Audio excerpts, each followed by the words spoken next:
Welcome, everybody, back to In the Loop with Tom Durant. I pray that you've had an amazing holiday season. You got through Thanksgiving, you got through Christmas, you got through barely, maybe, depending on when you're watching this, got through New Year's Day.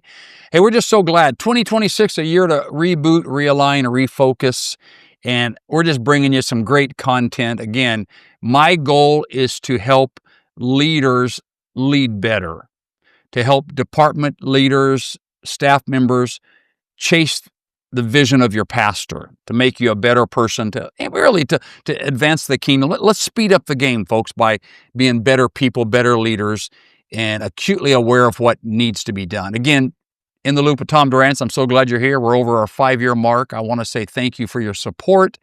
And in 5 years, I've only had 3 guests in over 5 years. And I'm happy today. I have my daughter. I'm proud of her, Ashley Waddle. She's going to be the guest speaker, start the brand new year off. I've asked her to join us, and she's going to just kind of segue into her passion. So I would say lean in, take notes, at least mentally, And again, if you like this podcast, share it with somebody, bless somebody, and let's together do a great work for God. Okay, Ashley, I'm glad you're here. God bless you. I love you, honey. Here, tell the people what you're thinking. Hello, everybody. It's such an honor to be with you today. And I want to talk today to kick off 2026 about lead well, live well. So welcome to Lead Well, Live Well, the podcast is going to help you, this episode here that's going to help you grow as a leader without losing yourself in the process.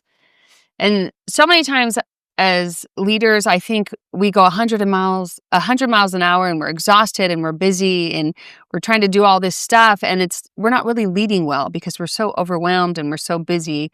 And our definition of success should not be running from event to event, from calendar appointment to calendar appointment, but sometimes we measure success that way. How busy am I? How many things do I have on the docket today? So I feel like I'm being productive and I feel like I'm a successful leader. But in order to lead well, you must live well. And to live well, you must have rest days, recovery days, intentional days. Because here's the honest truth, is your ministry will only go as far as your body will allow. Your ministry will only go as far as your body will allow. When you lead well, you live well. And when you live well, you lead even better. So let's get into this. Leadership doesn't start with strategies. It doesn't start with systems. It doesn't even start with the team that you're leading. Leadership starts with you. Your mindset, your habits, your emotional health, your spiritual strength, your peace. And so many leaders are trying to lead others from a place that they've never learned to lead themselves. And that's why today we're talking about the connection between the quality of your leadership and the quality of your life. Because here's the truth, you don't run on anointing alone. You run on sleep and oxygen and discipline, and all these things are what makes us a great leader. So lead yourself first. Before you influence others, you have to manage you. Now, please notice I didn't say master you. I said manage you. We are always growing. We are always trying to fine-tune things. We are always learning to become a better leader, or at least we should be. That is the goal. So we're constantly managing our schedule. If you're a young leader, when you begin to have kids in your family, you're going to have to learn to manage that schedule. And then if you keep adding kids, you'll learn to manage that schedule. If you're a seasoned leader, maybe you have more time on your hands, and it's kind of learning to manage that while working with younger leaders because you don't have any kids in your life. Or whatever the picture may be, we're constantly growing, we're constantly learning to manage our schedule and who we are. But here are some powerful self-leadership questions every leader should ask to make sure that you are actually managing yourself. Number 1, what am I full of right now? What am I full of right now? Because whatever fills you spills out of you. If you're full of stress, you lead with tension. If you're full of fear, you'll lead with hesitation. If you're full of purpose, you will lead with clarity. So what am I full of right now? Number 2, what do I need that I have been ignoring?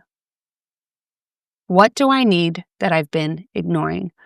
Oftentimes, we don't slow down enough to really answer this question, But I want to challenge you to really sit with these questions that I'm giving you. What do I need that I've been ignoring? Is it rest? Is it quiet? Is it courage? Is it help? Is it honesty? You see, ignoring internal needs is how leaders burn out while still functioning. And burnout is not spiritual warfare. It's often poor stewardship of what we have and what we're doing. So if you're always busy leading others but never honest with yourself, burnout is already on your calendar. Just get ready. It's already there. You can't keep leading forward while avoiding what's breaking you behind the scenes. Number 3, what am I modeling without realizing it? Your team isn't just listening to you, they're learning you. Because here's the truth, your attitude becomes the culture, your habits become the standard, your energy becomes the atmosphere.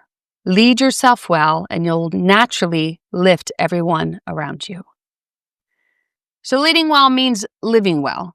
Leadership and life are not two separate categories in your life. They are constantly feeding each other. And healthy leaders make healthier decisions. When you're rested, when you're grounded, and you have a clear mind, you make decisions from strength and not survival mode.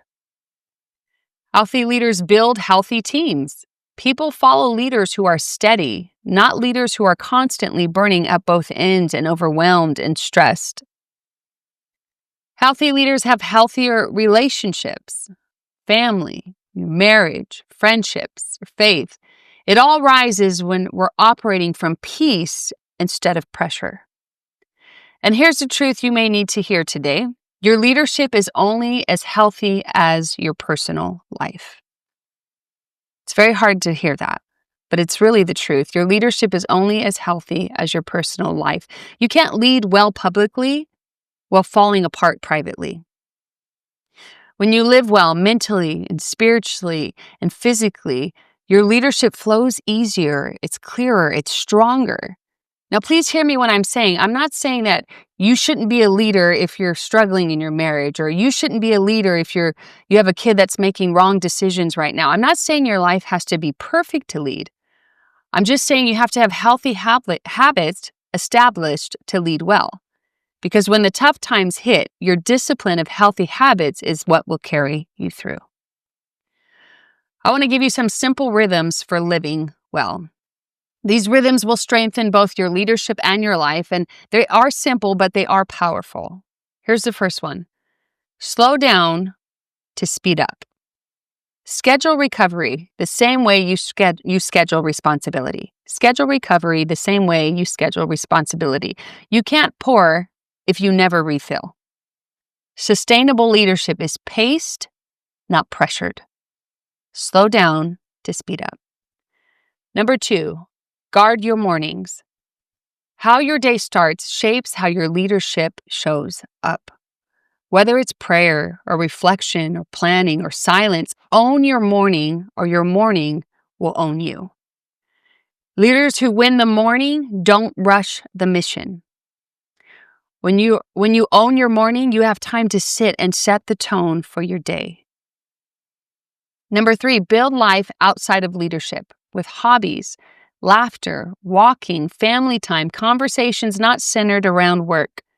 Your life can't be all leadership. You need space where you can just simply be you, to disconnect and just enjoy being you. There's no pressure. There's no quota you got to meet. There's nothing you have to do. You just need to be with you. If leadership disappears tomorrow, your life should still have meaning at the end of the day. And also, if leadership is the only place you feel alive, something is not right. Some adjusting needs to be done and some priorities need to shift if leadership is the only place in your life that you feel alive. So here's a practical challenge for the week. Choose one area where you live well so you can lead well. Choose one area where you will live well so you can lead well. And here's just some suggestions. Maybe you have some already, but maybe it's going to bed earlier. Maybe it's taking a real day off, setting a boundary, having a courageous conversation, praying or journaling, or maybe just 30 minutes of silence, or maybe just going outside and letting the sun, hit your body and you walk without your phone. You don't have your phone with you. Pick one, commit to it, and watch how much it'll impact your leadership. Because here's what we need to realize as leaders: rest is not a reward for finishing, it's a requirement for living well. You have to live well to lead well. So in closing, leaders, remember this. You don't have to choose between leading well and living well. You are truly designed to do both. So thanks for joining me today on Lead Well, Live Well. If this episode helped you, share it with someone who's growing in their leadership journey. Subscribe so you don't miss the next episode. And until then, keep leading with strength and keep living with intention. God bless you.